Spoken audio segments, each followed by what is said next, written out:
स्वागत है आप सबका राजनीति के इस अखाड़े में। मेरा नाम है अजय सेतिया। मित्रों, आज थोड़ा अलग किस्म का वीडियो है। मैं उन पत्रकारों की आज पोल खोल रहा हूं जो गोदी मीडिया कहकर देश की जनता को गुमराह करने की कोशिश करते रहते हैं। कर्नाटक के चुनाव नतीजों के बाद जो पत्रकार उछल उछल कर भविष्यवाणियां कर रहे थे कि 2024 में मोदी का अंत हो रहा है,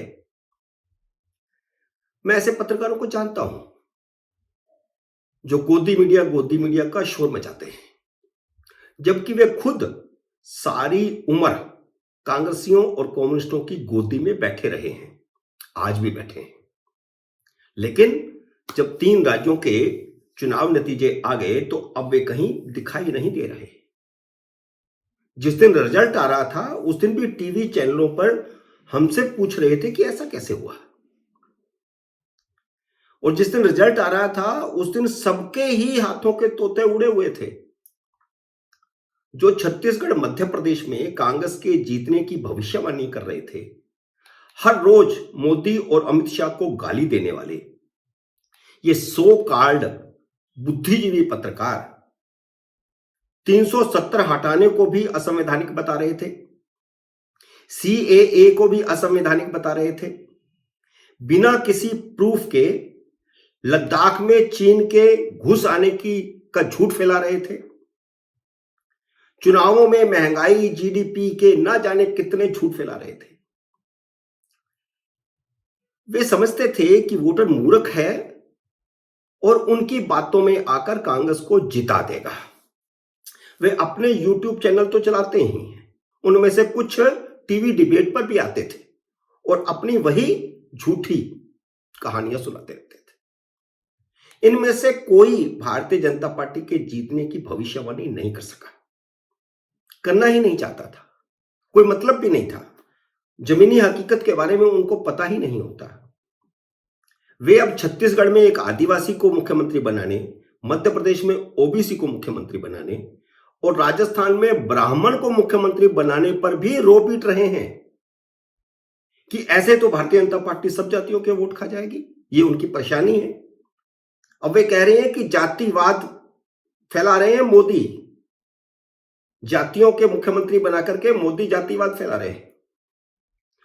और जो राहुल गांधी के जाति आधारित जनगणना का समर्थन कर रहे हैं, वे कह रहे हैं, हैरानी की बात है ना, वे कह रहे हैं और मोदी की आलोचना कर रहे हैं कि उन्होंने जातीय आधारित मुख्यमंत्री बना दिया है।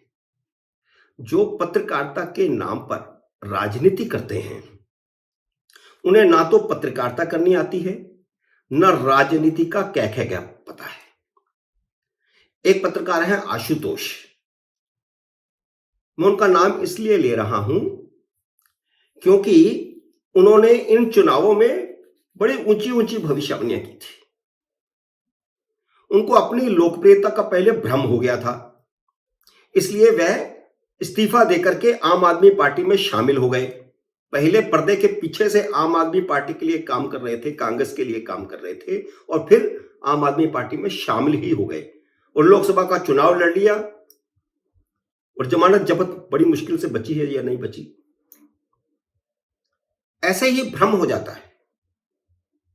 और उसके बाद भी उनको लगता था कि वह बहुत लोकप्रिय है, इसलिए केजरीवाल इंटेलेक्चुअल हैं, इसलिए केजरीवाल उनको राज्यसभा में भेजेंगे और भेजना चाहिए।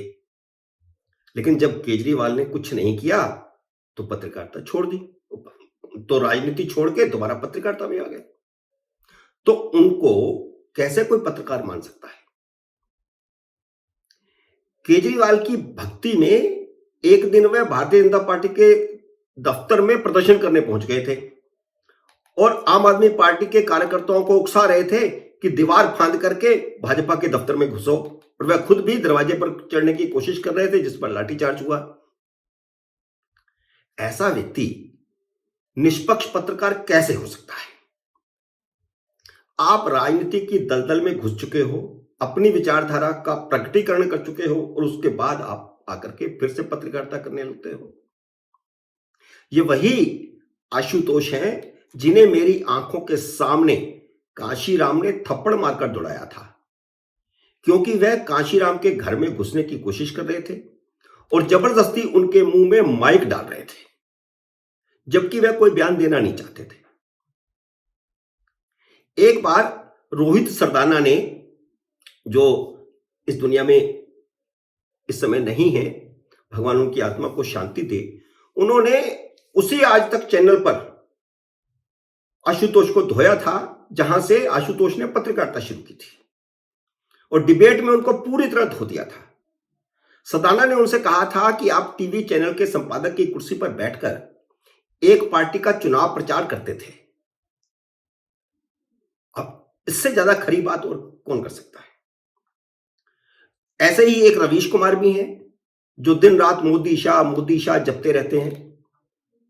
मैंने आशुतोष का खासकर जिक्र इसलिए किया क्योंकि इन चुनावों के दौरान वह कई टीवी चैनलों पर बौद्धिक ज्ञान देने जा रहे थे, लेकिन वह तीनों ही राज्यों में कांग्रेस की सरकार बनवा रहे थे। वह तर्क दे रहे थे कि छत्तीसगढ़ में तो कांग्रेस 100% जीतेगी, बघेल ने बहुत काम किए हैं, वह बहुत लोकप्रिय हैं, उनका जीतना तो तय है, और मध्य प्रदेश में कांग्रेस छत्तीसगढ़ से भी ज्यादा सीटों से जीतेगी। आप देख लीजिए, उनका ऑन रिकॉर्ड है। और राजस्थान में अशोक गहलोत ने बहुत काम किया है। भारतीय जनता पार्टी के पास हिंदू मुस्लिम के सिवा कोई एजेंडा ही नहीं है, इसलिए वहां भी कांग्रेस जीतेगी।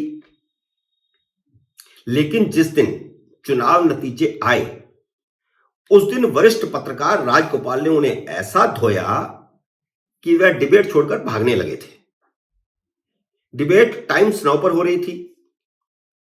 आज मैंने यह वीडियो इसलिए बनाया है ताकि जनता उन पत्रकारों के असली रूप को पहचाने, जो सही परिप्रेक्ष्य में बात कहने वाले हर पत्रकार को गोदी मीडिया कहने लगते हैं, और बड़ी बेशर्मी से पिछले 9-10 साल से सही पत्रकारिता करने वालों को वे गोदी मीडिया कह रहे हैं।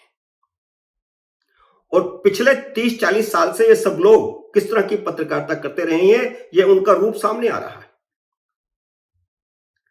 जिस किसी के मुंह से आप गोदी मीडिया का शब्द सुनोगे, समझ लेना कि वह खुद भांड पत्रकार है। आशुतोष जैसे अनेक पत्रकार आपको YouTube पर ज्ञान देते मिल जाएंगे, जिनके मिलियन फॉलोअर्स हैं। उनकी हर बात मोदी के खिलाफ होगी, और विपक्ष की तारीफ करने वाली होगी। नीतीश कुमार जब भारतीय जनता पार्टी के साथ थे, जब लालू का साथ छोड़ करके भाजपा के साथ आए थे, तो रोज उनको गाली निकालते थे, रोज उनकी आलोचना करते थे। और जब वह भाजपा को छोड़कर लालू के साथ चले गए, तो उन्हें नीतीश कुमार महान लगने लगे। कई महीनों तक लगातार उन्हें प्रधानमंत्री बनाते घूम रहे थे, सपने दिखा रहे थे कि वही प्रधानमंत्री बनेंगे। वास्तव में राहुल गांधी और इंडी अलायंस के लिए काम करने वाले ये सब लोग हैं, जो दूसरों को गोदी मीडिया कहते हैं। कोई आपको चीन की वेबसाइट के लिए काम करता दिख जाएगा, कोई बीबीसी में मोदी के खिलाफ झूठ फैलाता दिखाई देगा। अब जब कांग्रेस का 400 करोड़ रुपए का काला धन कांग्रेस के एक सांसद के घर पर और उसके ठिकानों पर पकड़ा गया है, तो इन सब के मुंह पर ताला लगा है। अब यह कोई ज्ञान नहीं बघार रहे। मित्रों, इनके चेहरों को पहचानना बहुत जरूरी है। सोशल मीडिया के नाम पर बहुत गंदगी फैला रहे हैं ये लोग। उम्मीद है मेरा ये वीडियो आपको पसंद आया होगा। इसे लाइक और शेयर कीजिए। अगर आपने मेरे YouTube चैनल को सब्सक्राइब नहीं किया तो कृपया सब्सक्राइब करके अपना आशीर्वाद दीजिए, और जाते जाते घंटी का बटन भी दबा दीजिए, ताकि जैसे ही मेरा अगला वीडियो आए आपको सूचना आए।